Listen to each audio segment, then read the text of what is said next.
ஒட்டுமொத்த தமிழ்நாட்டையுமே சந்தோஷமாக வச்சுக்கிறதுக்கு 234 எம்எல்ஏக்கள் உங்கள் கையில் தான் இருக்கிறது.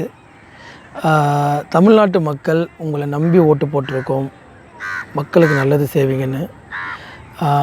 ஒவ்வொரு எம்எல்ஏக்களும் எப்படி வாக்கு சேகரிக்க போகும்போது ஒவ்வொரு தெருவாக போனீங்களோ, ஒவ்வொரு நாளும் உங்கள் பகுதியில் விளையாட்டு மைதானங்கள், பூங்காக்கள், அரசு பள்ளிகள், அரசு மருத்துவமனைகள், காவல் நிலையங்கள் எல்லாத்தையுமே நீங்கள் பார்வையிட்டு என்னென்ன பிரச்சனை இருக்குது மக்களோட மக்களை சேர்ந்து நீங்கள் இருந்தீங்கன்னா சூப்பரான ஒரு மாநிலமாக திகழும். மக்களுக்கான தேவைகளை பூர்த்தி செய்யணும்.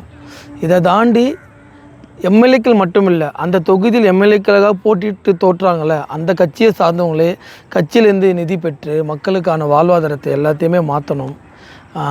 இது எல்லாமே பண்ணோம்னா, எல்லாம் கூட்டு முயற்சியோடு பண்ணோம்னா நம்ம தமிழ்நாடு சூப்பராக இருக்கும்.